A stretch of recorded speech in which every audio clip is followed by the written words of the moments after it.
I'm not hurting anybody. I'm just using my drill. A lot of people use that excuse when it comes to guns. A lot of people say, oh, I'm just going to use it to protect myself. I'm just here purchasing it, using it safely. But a lot of those people, what they don't realize is the effect it has on other people, especially children. When I ask you to describe what an assault rifle is, what would you say it is? Is it the barrel length? Is it the ammo cartridge? Or is it the size? Well, depending on your answer, it really doesn't matter too much. Because whenever we hear about these guns, whenever we hear about AR-15 mostly, it's always related to a major shooting. Whether 13 people died, 17, it doesn't matter the number. Every time people die, guns are brought up. Most of the time it's an AR-15 or assault rifle types. It doesn't really matter too much. But whenever they get brought up, we have the same discussion. One side is saying, let's ban all guns. It doesn't make any sense why we have these guns in the first place. Then the other side is saying, let's keep our guns, but let's make it where once specific people can't get them. Well, in my opinion, it really doesn't matter what side you're on. What really matters is you know what you're talking about. Like, you know what gun control is. You know how we're going to be able to stop this gun violence. Because a lot of people in this country don't know too much about the topic, but they discuss it with a lot of heart. In my speech, I want to show you all the negatives of gun violence, and then I'm going to try to educate you on the ways we can do gun control, and ways we can work on helping fix the gun violence. And then near the end, I'll show all the benefits of the gun control and reducing the gun violence. So my first topic is gonna be gun violence effect. When looking at how much gun violence affects us as a nation, one doesn't have to look too far.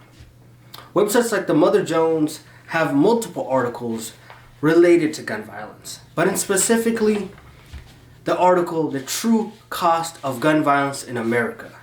The article shows just how much gun violence affects us as a nation. Over 33,000 people are killed every year and 80,000 are injured every year. The cost of gun violence totals to $229 billion. Billion dollars every single year. If the money were to be split up to every America in America right now, it would be about $700 per person. This covers the medical bill, the courts bill, all the bills, the money lost when they were injured. It adds up.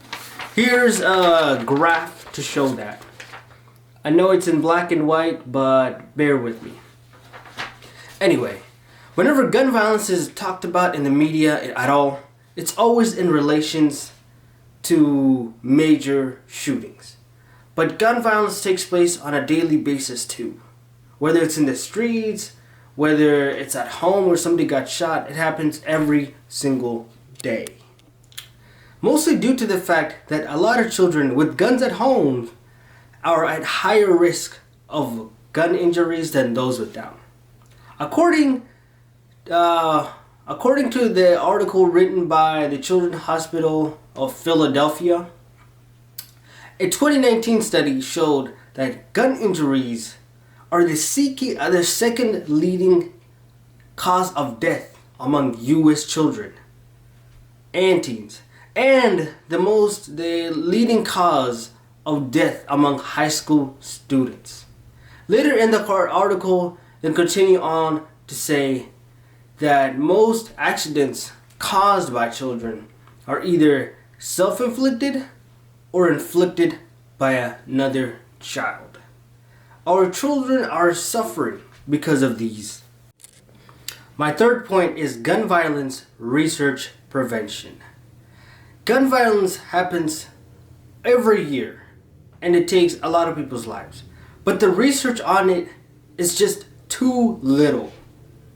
Too little people are researching the major effects and causes of these gun violence. Mostly due to the fact that a lot of the people who want to research it are restricted by major organizations like the NRA, who don't want them to do the research and put up bills that might stop the productions of guns or the distribution. So a lot of these researchers are stuck in a tough dilemma. Either you research it and you might not receive any future funding for any research you might do, even if it's completely unrelated, or you don't research it and you continue to do other researches, like on the causes of heart disease, for example. It's a tough decision, but a lot of researchers choose to not do it since they want to do research that will help others, but they don't want it to be stopped because of, well, gun violence. As negative as it seems, and trust me, it is negative, there's more we can do as a nation. We can start on educating people about the real cost of gun violence, showing people how to properly use the guns so that they don't use them in the incorrect manner to cause unnecessary damage. We can start doing this by having mandatory gun safety classes. Whether it's driving on the road or driving a motorcycle, you're required to take a test to prove that you can do that thing. So why don't we have it where it's mandatory, all over federally, mandatory to take a gun safety class? If we increased more of the gun safety classes, we could have less unintended shootings and more safety overall. We should also make it mandatory to have a background check on whatever weapon you want to buy. It doesn't matter if it's an AR-15, a Glock, M1911, it doesn't matter the gun. We should make the background checks longer to ensure that we know everything about this person, whether it's mental issues they might have or mental issues they used to have. We need to know whether this person will either use the gun correctly or they might hurt themselves or others. There's too many possibilities, and we need to be sure that the gun is not going to be used in the incorrect manner. My third point is give more funding to researchers. There's too little funding going to researchers. If we increased more money going into researchers, we could really find the deep root core of the problem. We need to cut the problem out at the root so that we can move forward. Big organizations like the NRA try to stop this funding, and they try to limit the funding. But if we can make it a federal thing where researchers like the CDC can receive money and give us more knowledge on how to solve the issue, it would make the issue so much easier. Now that I have explained all the solutions that can go into solving gun violence, I will explain all the benefits we can get from resolving the gun violence in our country. First one is by not only addressing and trying to solve the gun violence, we can save so many people a lot of their money, their time, and their peace of mind. The amount of lives we could save on a yearly basis would be incredible. We could also take all the money that is used every year on gun violence and put it to other things that are critical to America, like education on suicide and depression, and education in general on youth and colleges. We could use the money anywhere.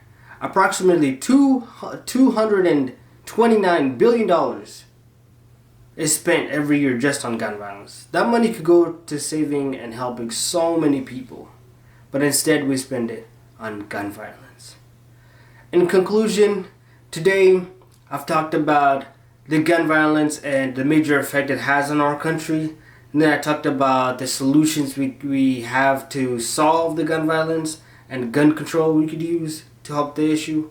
And lastly, I talked about the benefits we could reap from solving the gun violence issue in our country. I hope we can come together as a country and solve this issue, because we're in trying times right now, and it's good if we could all be one and unify and solve such a major issue that's been affecting us for years now. Anyway, thank you for listening to my speech.